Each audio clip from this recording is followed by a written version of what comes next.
One camera which has been sitting unused in my closet for quite some time now is this one, a Kodak Brownie. This is a very well-known and historically important type of camera because it was basically the first point and shoot, or a camera which was aimed at, well, for everyone to be able to take a photo. And it was introduced in the early 1900s. This model is a popular portrait brownie, a little bit newer model than that, but still quite old. Now, the reason why I have not been able to use this camera is the film format. It uses, it's a medium format camera, but it does not use the now commonly available 120 format. Instead, it uses the 620 format. The difference between the formats is not that big. The 620 is basically an improvement over the 120, but for reasons it did not take over as a standard, since the 120 format was quite well established already by the time this one came around. Fortunately though, it's possible to respool the 120 film onto the 620 roll, and that way you can use these cameras. So my problem was that I only had one spool, which was inside the camera. Well, at least I had one to start with, so I only needed to find one more. You can order these online, there are places like eBay, but it does come with some cost, you need to pay for shipping and so on. So I figured I would just find one in a flea market because I've seen these now and then. However, it turned out to not be that easy to find one. Actually, it took years before I saw one in the flea market. A bit strange, but then suddenly I started finding a lot of them. Camera thrifting can be quite strange sometimes. Now the first one I found was this one. It's a 620 Brownie D, and I found it for quite a good price also. And it's a bit later model. It's made of metal instead of cardboard, which this older one is made of, and it does have some advantages. It's easier to clean. It's quite easy to take this off to clean off the lens and the viewing screen. Or I don't know if you could call it viewing screen. It's basically a mirror that it has to view through. In any case, it was quite easy to clean it on this model. This older one is a bit more involved to get to the lenses. So I prefer to use this one, where I tried my first test roll with this camera. The second one I got, I actually didn't plan to get one more, but it actually had an unexposed film in it, so I couldn't resist to get it. It was an Il-40 FP3 film, but unfortunately I only managed to get one shot out of it, but still one, so that's something.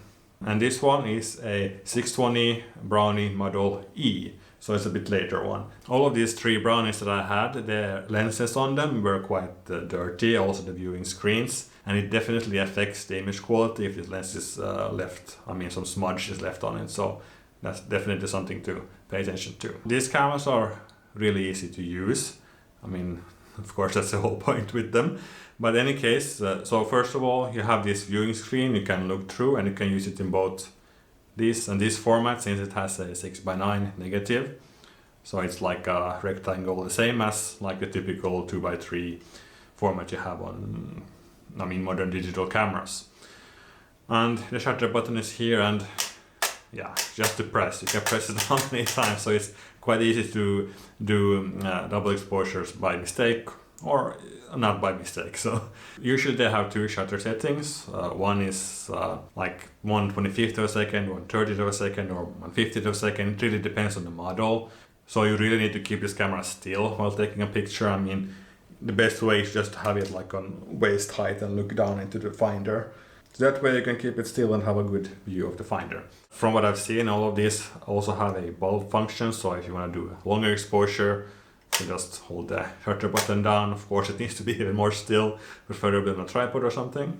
Now the aperture on the other hand is like fixed f11 usually, something like that, depends on the model again I guess. Now usually you can't change the focus on these cameras. Some models have like one lens which you can pull out for portrait mode if you want to shoot a bit closer. It will focus to around 1 to 2 meters or 3 to 6 feet.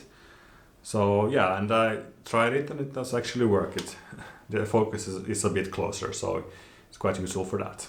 Later models like this one can also have like a pull-out filter, a yellow filter, if you want the sky to not be overexposed.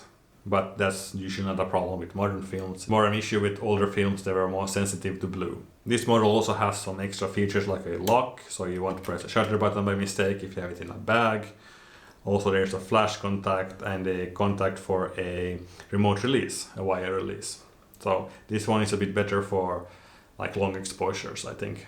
than this other model.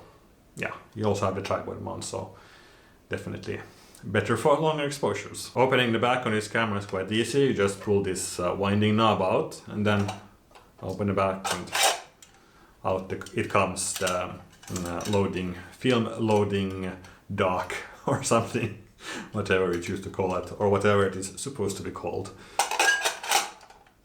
For my test roll, I used a Fomapen 100, and for the exposure, that means in sunlight it was a bit too much, so it would overexpose. So I shot most of my shots in like shade or late in the day.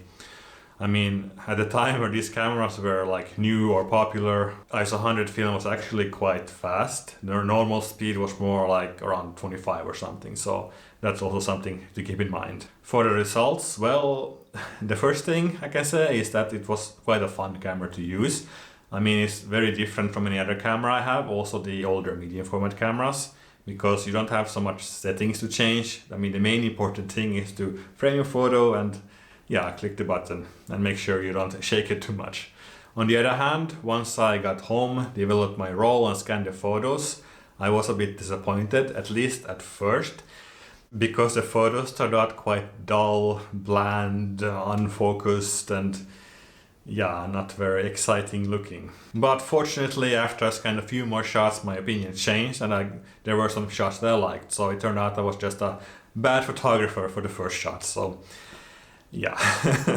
These type of cameras definitely have a look of their own. I mean, they don't really have sharpness as you would expect from a modern camera. I mean, this is definitely not the type of camera you want for sharp photos, but there is still a focus in it. So, I mean, there should be something that is in focus. And also you can see the difference if you look at the corners. They are usually not that sharp, they're quite blurry. And then the middle is like a bit more, has some focus or some sharpness, a little bit just. Now, if you would compare it to like a 35mm compact camera, then of course this one is way superior when it comes to technical image quality. But I would still say it's not a waste of film using the brownies, because they have their own look. And also it looks different than a 35mm because the grains is much smaller. So yeah, if you have the opportunity to use one, definitely go for it. It's quite fun actually. I will shoot one more roll, especially with this Model E, because it has the connection for the remote control, not control, release. But in any case, I want to use it for some night photography, so I think that could be quite fun, quite different photos from what I used to. But yeah, this is all for this video in any case. If you have any questions about this camera, don't hesitate to ask. And also, if you have used this camera and have some thoughts about it, you can always write in the comments. Right, thanks for watching and see you in my next video. Bye!